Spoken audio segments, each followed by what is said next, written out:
حکیم صاحب ابھی جب آپ بات کر رہے تھے تو میرے ذہن میں آ رہا تھا کہ جو ایج بڑھتی جاتی ہے تو ہمیں نظر کا بھی بڑا مسئلہ بنتا ہے. بالکل. تو یہ موتیا بھی آ جاتا ہے, کوئی اور نظر ویک ہو جاتی ہے. اس کے حوالے سے بھی کوئی حکمت میں اور طب میں ہے کوئی شاندار بہترین چیزیں حکمت میں اس طرح کی.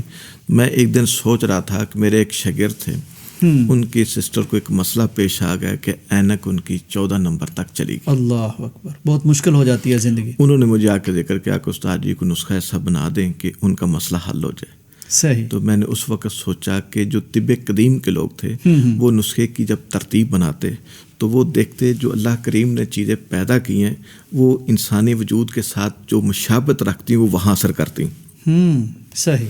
اب ہر انسان کی سوچ ادھر نہیں جاتی, وہ خاص بندے ہوتے جن کی توجہ اس طرف ہوتی ہے. بالکل صحیح. اب ایک نے سوچا کہ آنکھ کا مسئلہ ہے تو آنکھ سے مشابہت رکھنے والی کیا چیز ہے, تو انہوں نے دیکھا جو دیسی بادام ہے وہ آنکھ جیسا ہے. ٹھیک. ان کا یہ آنکھ کی دعا نوٹ ہوگی.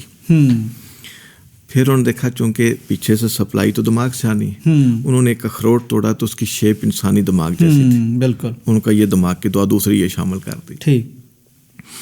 تیسری ایک حکیم جالینوس کے نام سے سنا ہوگا, تاریخ طب میں ان کا بڑا معروف نام ہے. بالکل. تاریخ طب میں ان کا یہ واقعہ بھی لکھا ہوا ہے کہ ایک دن اپنے گھر سے نکلتے ہیں, بیر سیر کے نقطہ نظر چل پھر رہے ہیں, ایک سانپ جو ہے اپنی بل سے نکلتا ہے تو ایسے ایسے چلتا چلتا جا رہا ہے. انہوں نے دیکھا یہ صبح صبح نکلا ہے تو میں اس کو دیکھوں یہ کرتا کیا ہے.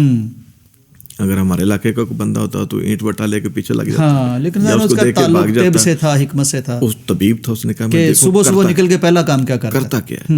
اس نے دیکھا کہ کچھ فاصلے پہ جا کے ایک پودا جو زمین سے تقریباً 2-2.5 فٹ اونچا تھا اس کے ساتھ جا کے اپنی آنکھیں صاف کر رہا ہے. اچھا. انہوں نے اس پودے کو کاٹ کے لا کے اس کو استعمال کرایا اور اپنے تئیں تصور کیا کہ یہ اللہ تعالیٰ کے کالی سے پڑے ہوئے ہیں, اللہ نے ان کی رہنمائی کی ہوئی حشرات کی, تو ضرور اس میں آنکھوں کی کوئی دوائی ہوگی, آخر اتنے پودے چھوڑ کے یہاں کیوں آیا. بالکل صحیح. پھر اس چیز کو انہوں نے آنکھوں کے امراض پہ استعمال کیا, بعد میں بڑے سارے لوگوں نے استعمال کیا اور آج تک ہو رہا اور قیامت تک ہوتا رہے گا. اس کا نام رکھا سونف. اچھا. واہ, یعنی کتنی عام چیز ہے. اب آپ کے سامنے 3 چیزیں آ گئی, اخروٹ, بادام اور سونف. اب میں نے اس کا مزید حل کیا کہ اس کا ذائقہ سنوارنے کے لیے اگر یہ ساری چیزیں 100 گرام ہے تو 10 گرام اس میں سبز الائچی ڈال دی, ٹھیک, خوشبودار ہو جائے. اور اس کے اندر چونکہ ہضم کی صلاحیت جو مغزیات اس کو کوئی نہ کوئی ہاضم چیز چاہیے تو مرچ سفید ڈال دی. ٹھیک, وہ ہضم ہوتی ہے. ہاں, ایک مرچ کالی ہوتی ہے, بالکل اسی صید میں اس کو مرچ سفید یا دکنی مرچ بھی کہہ دیتے. ٹھیک. 10 گرام وہ ملا دینی. ٹھیک. اب یہ ساری چیزیں ہمارے پاس 320 گرام ہو گئی. اب اتنی ہی کوزہ مصری ملا دیتے ہیں تو اس کا ٹیسٹ بڑا اچھا بن جاتا ہے, بچے شوق سے کھا لیتے ہیں. اگر یہ گھر میں ڈبہ بنا کے رکھ لیا جائے تو بچوں کو صبح شام کھانے کے ساتھ دے دیا جائے, ایک چمچ, اس سے بچوں کی نظر کمزور نہیں ہوگی. اسی شاگرد نے مجھے آ کے بتایا 3 مہینے بعد کہ میری باجی صاحبہ کی نظر جو 14 پہ چلی گئی تھا اب 9 پہ آ گئی. اللہ اکبر, اتنی تیزی سے یعنی افاقہ ہونا شروع ہو گیا. ماشاء اللہ, 3 ماہ. تو یہ اچھا نسخہ ہے, ناظرین اس کو بنائیں اور دعاؤں میں یاد رکھیں. بالکل صحیح.